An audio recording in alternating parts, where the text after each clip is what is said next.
يوه الصبح كاملة وبالليل كاملة أنا ساق. احمدوا ربنا احمدوا ربنا، ما حدش لاقي العيش حاف. هنتينه بس بحبحها شوية. بحبحها ليه؟ دي كل دي مناظر اصلا. انتوا تعرفوا اصلا ان الجسم بيستفاد بحته صغيره قد كده، والباقي كله بينزل في الصرف الصحي.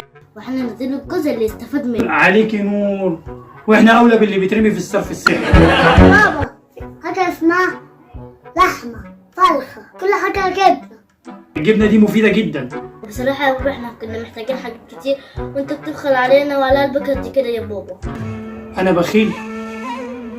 انا يمكن ما بحبش التبذير شويه، قارس عليكم حبتين، حارمكم من شويه رفاهيات ملهاش اي 30 لازمه خالص. انتوا عارفين انا اخر مره اشتريت فيها بوكسر كان من 5 سنين.